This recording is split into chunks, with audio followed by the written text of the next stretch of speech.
වසර 12කට වරක් පිපෙන සුන්දර මලක් බලන්න අපි ඉච්චමුද පට්ටිපොලින් තොටුපොළ කන්දට. එහෙනම් එන්න යන්න මාත් එක්ක.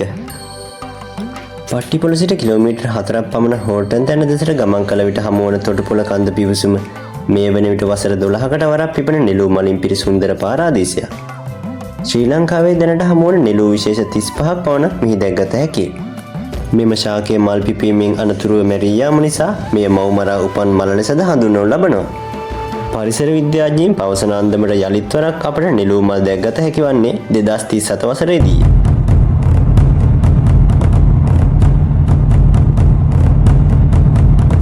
Travel with me, bro.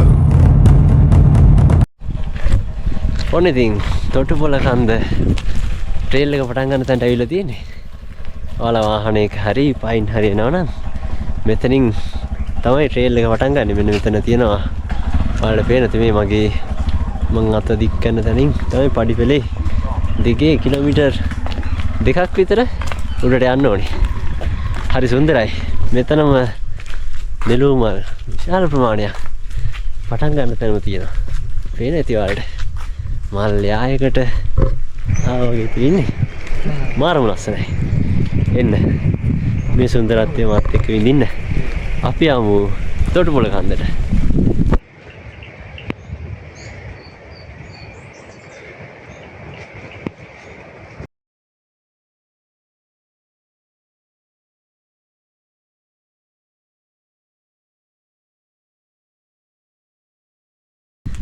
මේ සුන්දරත්වය කොහොමද මම වචන වලට ගේන්නේ?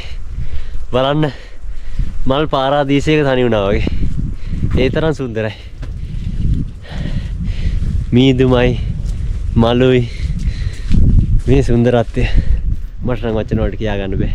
ඒ තරම් ලස්සනයි. එන්න මේ සුන්දරත්වය විඳින්න. පාට පාට නෙළු රස පාට තියෙනවා, සුදු පාට තියෙනවා. ඒ වගේම අනේ පුංචි දෙයක් කියන්න ඕනේ. ආවට කමන්නේ මේ මල් කඩන්න එපා. එහෙම වුණොත් මේ පරිසරයට කරන ලොකු හානියක්. එන්න මේ සුන්දරත්වය ඇස් වලින් විතරක් දකින්න. මේ පරිසරයේ විඳලා යන්න.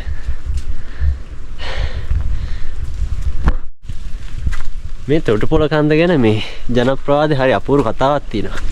මම ඒකත් ඔයාලට මේ යන අතරම කියන්නම්. තොටුපොළ කන්ද කියන්නේ මේ තොටුපොළ කන්ද කියලා නම හැදිලා තියෙනම හෝටන් තැන්නේ ප්‍රදේශේ. හෝටන් තැන්න භූමියේ තමයි මේ තොටුපොළ කන්ද පිහිටලා තියෙන්නේ. මේ ස්ථානයේ අතීතයේ රාවණ රජතුමාගේ දඬුමොළ රයානය නතර කරන තොටුපොළක් විදියට තමයි හඳුන්වලා තියෙන්නේ. ඒ නිසා තමයි තොටුපොළ කන්ද කියලා මේ ප්‍රදේශය හඳුන්වන්නේ. ඒ වගේම මේ එනවනම් ටිකක් ප්‍රවේශමෙන් එන්න. මේ කාලේ නම් සෙනඟ ටිකක් ඉන්න නිසා ප්‍රශ්නයක් නැහැ. මොකද මේ ප්‍රදේශයේ ලෙපර්ඩ්ස්ලා සැරිසරන මග බෝඩ් එකකුත් ගහලා තියෙනවා. ඒ නිසා එනවනම් ප්‍රවේශමෙන් එන්න. සුන්දරයි. පරිසරයේ විදිහට කෙනෙක්ට නම් මාරම ලස්සන තැන. මීදුමයි, වැස්සයි, පින්නයි මේ ඔක්කොම එකට මුහුණාම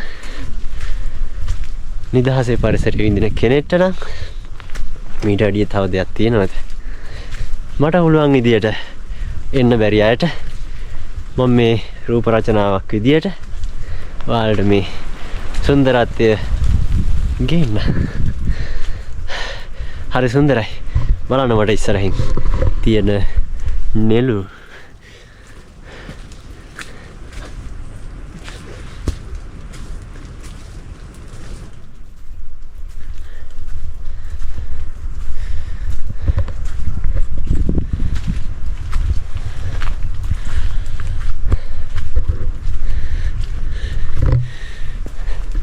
බලන්න මේ ශාක දිහා. මේ ප්‍රදේශයේ නිතරම මේ පින්න එහෙම නැත්තම් වැස්ස තියෙන නිසා මේ ගස්වල පාසි බැඳිලා තියෙන්නේ. කියන්නේ තතමනිය සහිත පතන භූමියක් තමයි මේ හෝටන් තැන්න කියන්නේ. නිතරම ඉතින් කාලගුණේ වෙනස් වෙනවා. පොඩි කතාවකුත් තියෙනවා. හෝටන් තැන්න කියන්නේ කාන්තාවකගේ හදවතට සමාන කරලා තියෙනවා. මොකද මේ කාන්තාවගේ හදවතට සමාන කරලා තියෙන හේතුව තමයි කාන්තාවගේ හදවත නිතරම වෙනස් වෙනවා. වෙලාවක කඩනවා, වෙලාවකට hina වෙනවා. හිතා ගන්න බැරි කෙනෙක් තමයි කාන්තාවගේ හදවත කියන්නේ. අන්න ඒ වගේ තමයි හෝටන් තැන්නත්. මොකද මේ සැරින් සැරේට කාල ගුණේ වෙනස් වෙනවා. වෙලාවකට පායනවා, තවත් මොහොතකින් වැස්ස වැටෙනවා, මීදුම සමහර කෙනාට මීදුම තම ඉස්සරහින් ඉන්න කෙනා පේන්නේ තරමට මීදුමිනවා. ඒ තරම් ජෛව විවිධත්වයෙන් අනූන භූමියක් තමයි මේ හෝටන් තැන්න කියන්නේ. ජෛව විවිධත්වය පිළිබඳ අධ්‍යයනය කරන කෙනෙක්ට, මේ පරිසරය විඳින්න කැමති කෙනෙක්ට ඇවිල්ලා අධ්‍යයනය කරන්න තාමත් සුදුසු භූමියක් තමයි හෝටන් තැන්න කියන්නේ. එන්න මේ සුන්දර මල් බලන්න නම් ඔයාලට තව වසර 12ක් ඉන්න වෙනවා. මොකද වසර 12කට පරක් තමයි මේ නෙළු පිපෙන්නේ. මගේ ඇස් පින් කරලා තියෙනවා මේ මල් බලන්න. එන්න මේ සුන්දරත්වය විඳින්න. විඳිමින් රකින්න.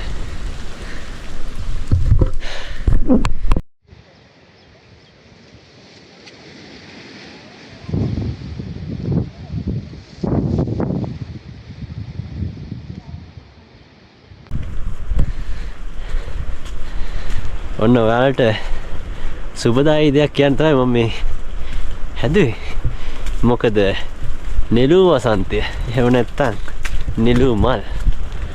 ඔයාලා හිතාගෙන ඇති මේ මාසෙන් පස්සේ බලන්න ලැබෙන එකක් නැති වෙයි කියලා. නමුත් බලන්නකෝ ඔයාලට මේ නෙළු මල් පඳුරු දැක්කට පස්සේ මොකද හිතෙන්නේ? මේකේ තව ලක්ෂ ගාණක් පොහොට්ටු තියෙනවා. ඒ කියන්නේ තව ඉදිරියටත් මේ ගස්වල මල් දකින්න පුළුවන්. මේ මාසයේ අවසානය වෙනකම්ම මේ නෙළු වසන්තය තියෙයි කියලා මම හිතනවා. ඒ නිසා එන්න පරක්කු වෙන්න එපා. එන්න මේ නෙළු මල් බලන්න. හරිම ලස්සනයි පාට පාටින් පේනවා ඇති වලට. සේද යායක් වගේ. මාර ලස්සනයි. පාට පාට නෙළු මල්. දැන් මං නෙළු මල් පාට එහෙම නැත්නම් වර්ග ගණනාවක් දැක්කා. කැමරා කාචේ හැම එකම ඔය කැප්චර් කරගත්තා. මාර ලස්සනයි.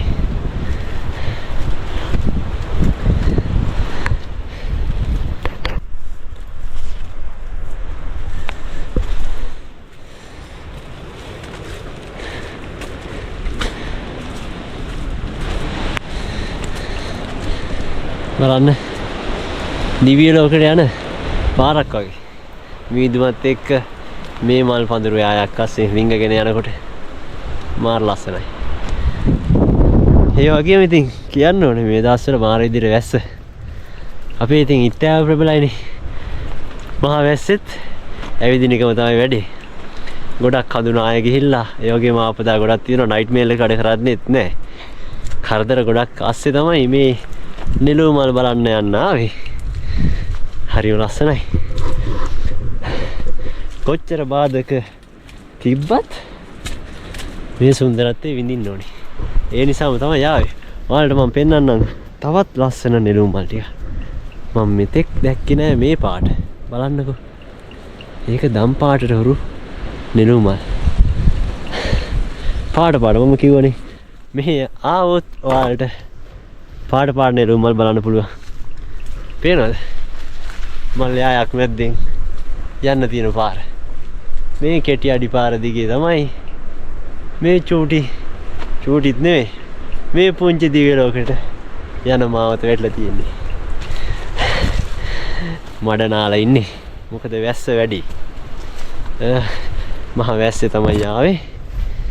ඔයාලටත් කොළඹ ඉඳන් එන කෙනෙක් නම් කොළඹින් එන්න. රැට කොළඹ නුවරඑළිය බස් එක නගින්න. එහෙම ඇවිල්ලා නුවරඑළියට 6 විතර වෙනකොට එන්න බලන්න. මොකද 6යි කාලට තමයි පට්ටියපොළ පළවෙනි බස් එක තියෙන්නේ.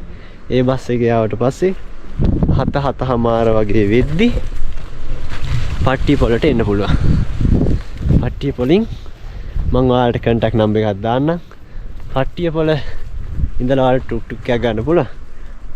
මාර සහනදායී මිලට මට ගියේ රියල් 5500ක් වගේ යන ගමන එයාලත් එක්ක කතා කරගෙන මාරම හොඳයි. මම එයාගෙත් පොඩි වීඩියෝ එකක් ඔයාලට දාන්න. කන්ටැක්ට් නම්බර් එකයි සියලු විස්තරත් එක්ක එයාව කන්ටැක්ට් කරගෙන එන්න. එතකොට කිසිම රස්තිය අදුවක් නැහැ. ඔයාලට තොටුපොළ කන්දෙත් ඇවිල්ලා ඊට පස්සේ හෝටල් තැන බලන්න යනවා නම් හෝටල් තැනේ ලෝකාන්තය ඒ ටිකෙත් ඇවිදගෙන එන්නම පුළුවන්. මේ අයියෝ කන්ටැක්ට් කරගත්තොත් හරිම හොඳයි. එන්න මේ සුන්දරත්වය විඳිමින් රකින්න. අද මාත් එක්ක මේ ට්‍රිප් එකට ආවේ කවුද? අපේ චමොත් මල්ලි. කාලි. චමොත් මල්ලිත් මේ බ්ලොග් කරනවා. මම ඔයාලට පල්ලෙහෙන් චමොත් කාලින්ක කියලා Facebook එකේ සර්ච් කරොත් ඔයාලට බලා ගන්න පුළුවන්. ලස්සන බ්ලොග් කරනවා. මේ අයියත් ලස්සනට වීඩියෝ කරනවා අනිවාර්යෙන් බලන්න. මේ බ්ලොග් අපේ අනිත් මල්ලි ගොඩක් කාලෙකින් අපිත් එක්ක අලුතෙන් ඇවිදින්න සෙට් වුණේ මාත් එක්ක නා. මේ තමයි අපේ පැහැසර මල්ලි. පැහැසර මල්ලි කොහොමද ට්‍රිප් එක? හොඳයි මාරු. කොහොමද සීතලයිද?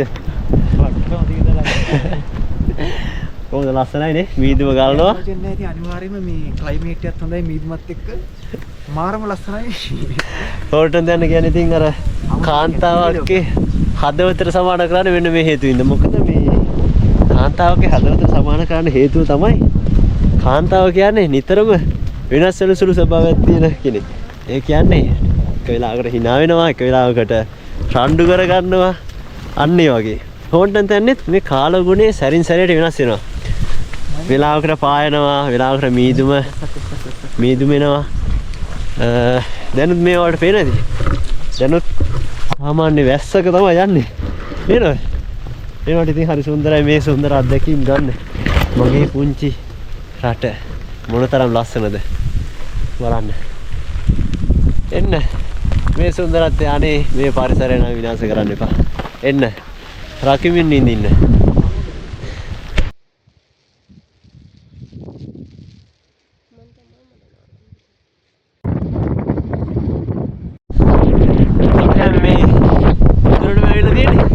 මාර විදියට හුලග නගයි කිව්වයි වාඩ මං කියන්නේ මොකක්ද දන්නෙත් නෑ ඒ තරම් හුලග මොකද බෑසර මාරු මාර හැපි සීතලයි කාමරේ වෙන්න තියෙන්නේ සීතල වැඩි වැස්සට දෙවිලා මේ හොඳට පොන්නේ වාට වැස්සා දැන් ආයේ පාරේ දැන් පේන්නේ සමහර කෙනාට මේ කෙනා පේන්නේ ඒ තරම් මීදුම මාරම ලස්සන කියන්න වචනේ. නාටික දිරක් තියෙන උඩට යන්න.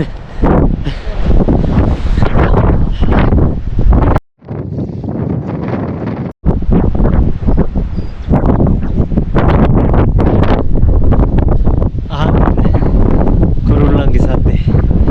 කුරුල්ලන්ගේ සද්දේ මේ මීදුමයි. මේ ශාකේ තියෙන හැටි ලොකු ශාකයක් වුණාට ගහ ඇඹරිලා වගේ තියෙන්නේ. ඒකට හේතුව තමයි මේ සුළං වලට ඔරොත්තු දෙන්න පුළුවන් විදියට තමයි මේ ශාක නිර්මාණය වෙලා තියෙන්නේ. සබදාම හරි අපූර්වයි. සබදාම නිර්මාණ හරි අපූර්වයි. හති අන්තිම උඩට දුර නැගිනවා මෙතනින් එහාට කැලේ තියෙන්නේ. නේද? ඒ වගේම ටිකක් ඩේන්ජරස් ගමන මෙතනින් එහාට. මට මගදී පෙන්වන්න බැරි වුණා. දෙපැස්ලගේ වසුරු මග තිබ්බා. මට ඒක වීඩියෝ ගන්න බැරි වුණා. මම යනවා ආයේ පුරාම වීඩියෝ ගන්න. එන්න පරිස්සමට ඇවිල්ලා පරිස්සමට යන්න.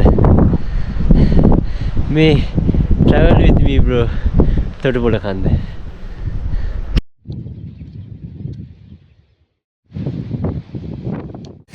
ඔන්න ඉතින් අපි දුෂ්කර ගමනකින් පස්සේ තොටුපොළ කන්දේ ඉහළම ස්ථානයට ආවා. මෙතන තමයි ටවර් එක තියෙන්නේ. ගොඩක් අය තොටුපොළ කන්ද ට්‍රේල් එකේ ආවට මෙතෙන්ට නිකන් එන්නේ මගින් හැරිලා යනවා. එන්න මේ සුන්දරත්වයේ විඳින්න ඕන නම් මෙතනට වෙන්න ඕනේ.